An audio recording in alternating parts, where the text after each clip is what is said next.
Torej, jaz mislim, da kar se tiče majhnih podjetij, predvsem mikropodjetij, je nesporno mnogo previsoke finančne obremenitve, tega, kar je nasplošno problem za gospodarstvo.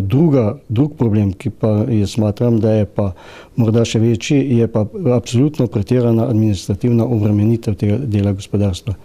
Tle je treba upoštevati, da v bistvu so ekipe majhne, to so ljudje, ki sami delajo, ki v bistvu za vse te razne administrativne stvari potrebujejo svoj prosti čas.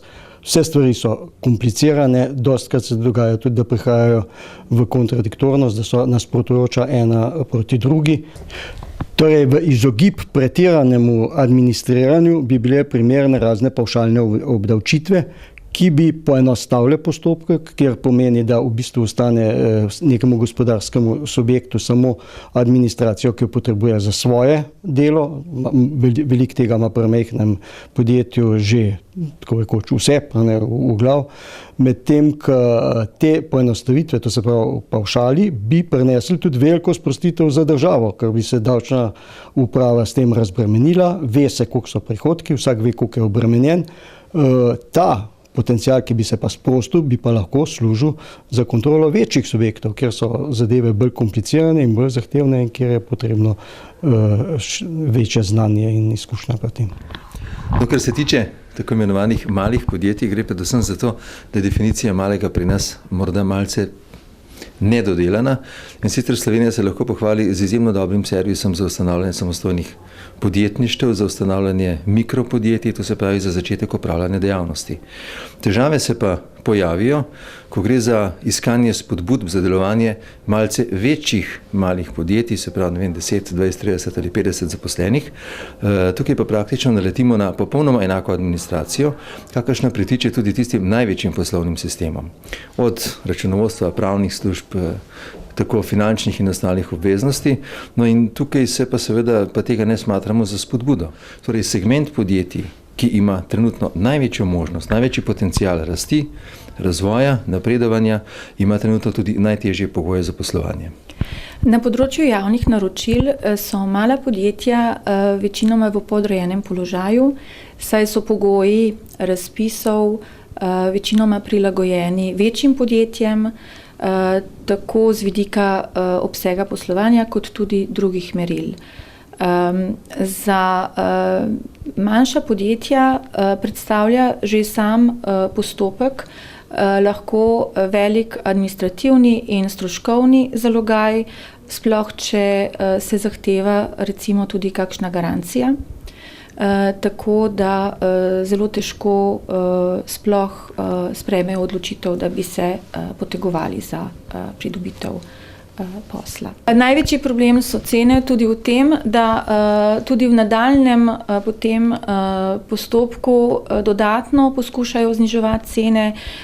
Tudi zdaj, ko so bili sprejeti vladni ukrepi, se dogaja, da pričakujejo dodatno znižanje za 15% že dogovorjenih cen, tako da se resna podjetja, ki delajo na razvoju stroke in zagotavljanju kakovosti, soočajo z velikimi problemi, saj po takih cenah ne morejo kriti niti osnovnih lastnih stroškov.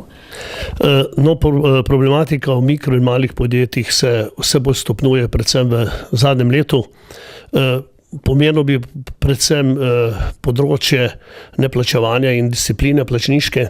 V letošnjem letu, posebno v zadnjih 3 mesecih, se je še bistveno poslabšala, tako da že ugotavljamo, da tudi tisti, ki smo imeli neke družinske rezerve, že prihajamo v tist del, ki ne vemo, kako naprej. Predvsem je posledica tega propad velikih podjetij, s tem tudi mi ne dobimo svoje plačila, sami sodni postopki pa trajajo tako dolgo, da predno se obrnejo, da mi postanemo že do kraja nelikvidni.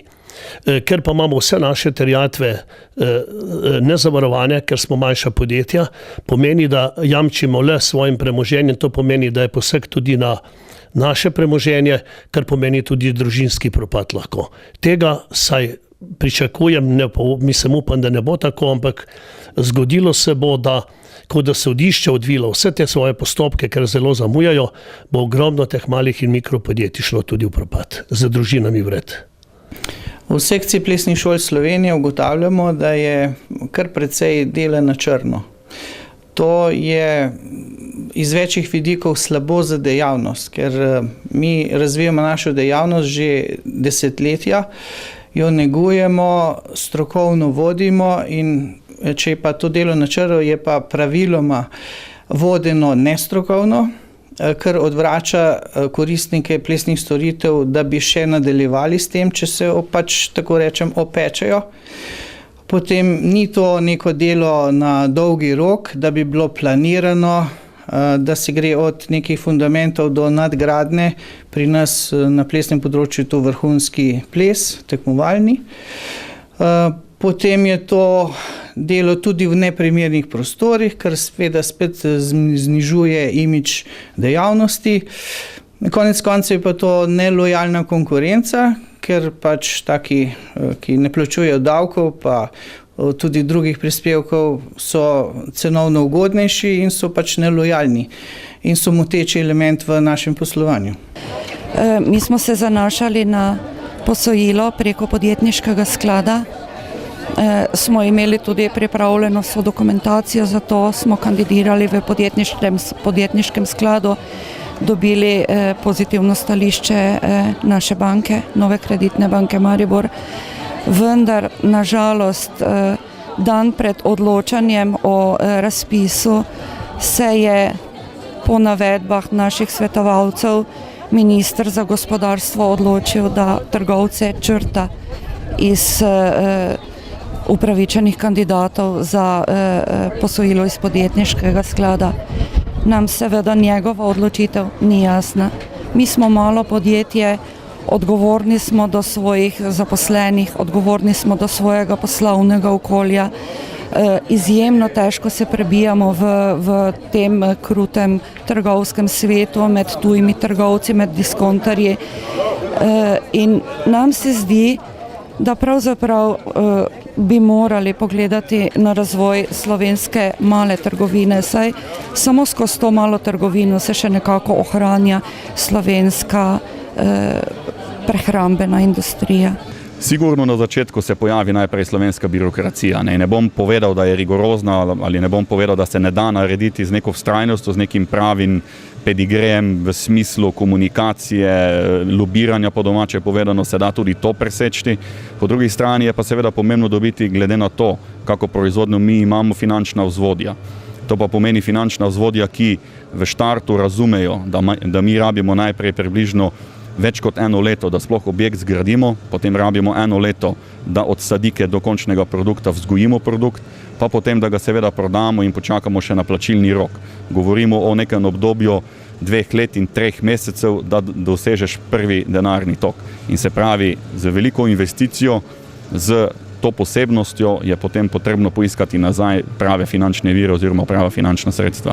Jaz mislim, da v štartu je najprej potrebno identificirati, govorim o Pomurju, Prekmurju, katere panoge so tiste panoge, oziroma bom povedal direktno, katera je tista panoga, ki lahko na tem področju dosega pravo dodano vrednost. Če to imamo, moramo identificirati lokacije, na katerih se to da narediti. Osnova za to mora biti seveda neka zgornja infrastruktura plus geotermalni vodonosnik spodaj in na podlagi tega potem treba narediti zakonodajo, ki bo smiselna in ki bo dejansko spodbujala čim hitrejše možno vlaganje. Po drugi strani pa seveda treba potem poiskati zraven prava finančna vzvodja v smislu, je zagovarjan sektorsko politiko. Se pravi, tako politiko na razvojni strani, na ministerski strani, bi pravo na državni strani in tako tudi sektorsko politiko pri financiranju, pri bankah, pri equity skladih, pri poslovnih angelih. Govorimo o sektorski politiki v smislu, da se ve, da recimo agronomija, hortikultura, orhideje v rastlinjaku, paradižnik, paprika v rastlinjaku, vrtnice v rastlinjaku, rabijo nek drugi finančni vzvod kot neka trgovinska dejavnost ali pa kot neka proizvodnja, ki ima kumulacijo sredstev 30 dni. Kot sem prej povedal, pri nas je kumulacija sredstev 400 dni. Na vrhu vsega najprej je delo, ne? In potem zatem sledi seveda vztrajnost, sreča obvezno tudi mora biti, ampak ključno je, da narediš neko analizo priložnosti in posebnosti, katere ti pač lokacija, kjer se nahajaš, ponuja. In če veš to dobro zapakirati v nek imenovalec, potem se da narediti produkt, ki je zanimiv za prodajo in na katerem je tudi določena razlika v ceni seveda dosežena. Danes je na spisku naših poslovnih partnerjev cirka 60 držav. To je seveda od večjega pa do mogoče tam par 10 tisoč evrov, mogoče samo izvoza, ne. Ampak cirka 60 držav je na spisku. Svetovni trg je glih kot trg, kak domači trg. Treba se pač primerno obnašati na teh trgih, zahtevajo disciplino, zahtevajo kvaliteto in če firma ima kvalitetne proizvode, seveda za primerno ceno, potem mislim, da se nimajo kaj bati. So slovenska podjetja, ki prodajajo storitve na tako zahtevnih tržiščih, kot je finsko tržišče. Seveda, zato je treba drugačno organizirati, drugačne kompetence, drugačna znanja in seveda to pomeni veliko vlaganj. Sedaj pa, če pogledamo situacijo na trgu, je takšna, da ta pravzaprav ni velikokrat prijazna do mikro in majhnih podjetij. Zaradi tega pričakujemo, da bo pravzaprav se oblikovalo takšno poslovno okolje, kjer bo pravzaprav možno najti denar za sofinanciranje razvojnih projektov teh malih podjetij, mikropodjetij, ki bodisi sama vlagajo ali pa velikokrat danes kreirajo različne mreže, konzorcije ali vpetost v mednarodne mreže in da se te stvari prepoznajo in da je možno dobiti tudi kak denar za to vrstno financiranje. Torej, znanje in spretnosti so osnova za kakršnokoli malce zahtevnejše poslovanje.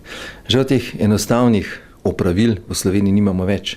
In tukaj seveda gre spodbuditi vse tiste, ki imajo težave z zaposlitvijo, ki iščejo novo zaposlitev, ki želijo napredovati, da se bo definitivno potrebno dodatno, specialistično ali pa na novo usposabljati, izobraževati za pač neka dela, na katere lahko v prihodnje računamo. Tukaj bi moral tudi javni sektor, tudi vlada, resno razmisliti o tem, ali gre javno šolstvo v pravo smer. Za primer povem samo, da akreditacija visokošolskega programa traja 3 leta je premalo, v nekih 6 letih, 5-6 let se pa zadeve realizira, ker je žalostno. Torej, čez 5 let je ideja v nekem izobraževalnem programu definitivno zastarela, ne sodi več v izobraževalni prostor in pa v javnem segmentu se morda premalo dela na novostih, kar se tiče izobraževanj, ki bi dejansko predstavljali tudi zaposljivost. Zato velja morda razmisliti o tem, da se sprejme tudi zasebna spodbuda po izobraževalnih programih, seveda ob obveznem zagotavljanju najmanj enake kakovosti in pa manjših stroškov izobraževanja. Posebno bi pa poudaril tudi administrativne ovire, ki jih mala podjetja srečujemo tako pri zakonodaji kot tudi na samem trgu. Predvsem se zakoni pripravljajo in tudi vpliv na nje imajo le velika podjetja in tudi razna ministrstva, ki nimajo stika s temi mikro in malimi podjetji na samem terenu. Še posebej bi poudaril javne razpise. Mi kot mali smo bili dobavitelji večjim javnim podjetjem na 3 ponudbe, ker so to manjši zneski in smo parirali tudi velikim glede cen, ker imamo tudi naše stroške manjše.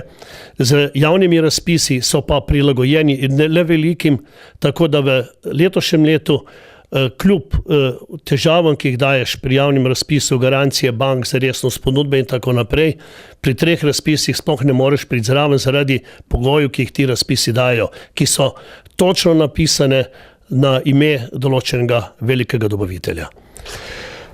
Vedno več je panog, ki ne dovoljujo redne zaposlitve za 8-urni delovni čas, se pravi od 8 do 16. Delo je treba opraviti takrat, ko je in menim tudi, da je to lahko tudi konkurenčna prednost. Za primer lahko navedem pisno prevajanje. Stranke velikokrat pošljajo naročilo po 17. uri in seveda želijo ta prevod imeti naslednje jutro. In če imate v ekipi prevajalce, ki raje delajo zvečer kot pa čez dan, je seveda to izvedljivo.